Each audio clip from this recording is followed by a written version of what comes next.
Welcome, everyone. Today, we're exploring why memorizing new English words can be so difficult for learners.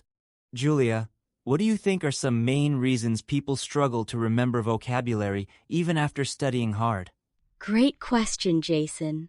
One major reason is that many learners try to memorize long lists of words with no context, similar to memorizing random numbers.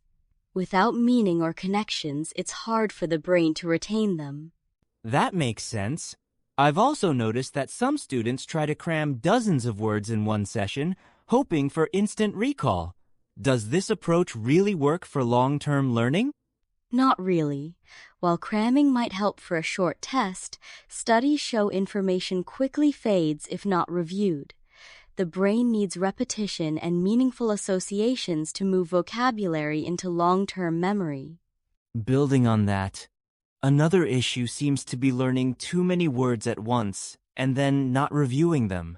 How does this affect retention, Julia? It's a big problem. Think of learning like planting seeds. If you don't water and revisit the words, they won't grow. Without regular review, new vocabulary fades, often within days. So, repetition is like watering those seeds. What does research say about how often we should review new words? Memory research suggests that reviewing at spaced intervals, such as after 1 day, 3 days, and then a week significantly boosts retention compared to reviewing just once. Let's shift to solutions. Julia, can you explain how learning words in context helps make them stick? Absolutely. When you learn words in sentences or stories, you see how they function. For example, learning elaborate in "Can you elaborate on that idea?" links the word to a real situation, making it easier to remember. Does this mean learners should avoid memorizing isolated word lists? Exactly. Context gives words life and meaning. By seeing a word in multiple contexts, you create mental connections, much like weaving threads into a fabric, which strengthens recall. That brings us to another powerful strategy: visualization and association. How can learners use imagery to remember new words? Creating mental images links new words to familiar things.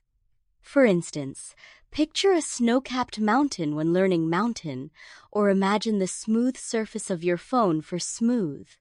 These personal associations anchor the words in memory. Would you say this method works for abstract terms too? Definitely. Even abstract words can be visualized with creative analogies. For example, imagine freedom as a bird flying from a cage. The brain loves images and stories. They're much easier to recall than dry definitions. Earlier, you mentioned spaced repetition. Can you explain how this technique works and why it's so effective for vocabulary learning? Spaced repetition involves reviewing words at increasing intervals after a day, then a few days, and so on. This leverages the brain's forgetting curve, reinforcing words just before they're likely to be forgotten. Are there tools or apps that help with this method? Absolutely. Apps like Anki and Quizlet automate spaced repetition, but you can also create your own review schedule.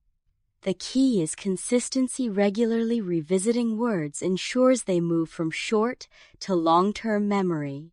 Now, let's talk about using new words in real life.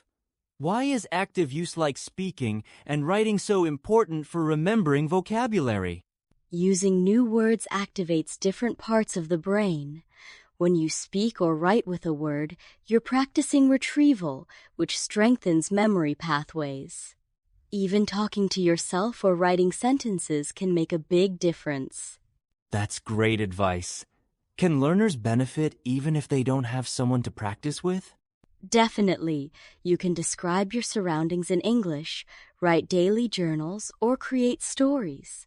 The more you use words in authentic situations, the more natural they become. Let's add some fun to the process. Julia, how can games and flashcards make vocabulary learning more engaging? Turning practice into a game boosts motivation. Flashcards, especially with pictures or funny drawings, make review interactive. Gamified apps reward progress, making it feel like play instead of work. Are there specific types of games you recommend? Absolutely. Word association games, vocabulary scavenger hunts, or creating your own quizzes are all effective.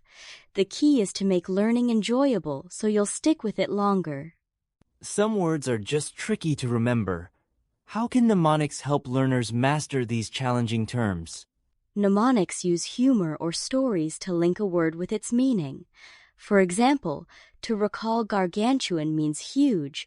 Picture a giant gargoyle as big as a mountain. The absurdity makes the word memorable. Do you have other examples of effective mnemonics? Sure. For benevolent, think of Ben, who is always volunteering. Creating personal, vivid story 7 silly ones makes tough words easier to remember. Another enjoyable method is learning through media. Julia, how does exposure to English movies, songs, and podcasts support vocabulary growth? Media offers words in authentic, memorable contexts. When you hear new vocabulary in your favorite song or show, you associate it with emotions and stories, making it stick. Plus, it builds listening skills and cultural understanding. Would you suggest active or passive listening for best results? Both help, but active listening, writing down new words, looking up meanings, and trying to use them makes learning more effective.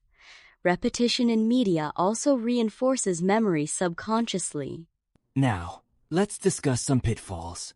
Julia, what are the most common mistakes learners should watch out for when memorizing new words? One big mistake is memorizing words in isolation without context. Another is cramming too many words at once. This overwhelms the brain. Learners often focus just on definitions, not usage, and neglect regular review. What about the fear of making mistakes? That's crucial. Many avoid using new words out of fear, but making mistakes is essential for progress. Also, sticking only to easy words limits growth. Challenge yourself with more complex vocabulary as you advance. As we wrap up, let's touch on motivation.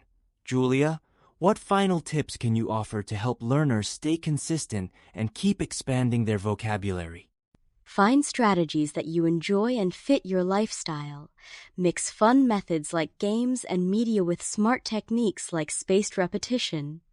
Set small goals, celebrate progress, and remember that consistency is more effective than intensity.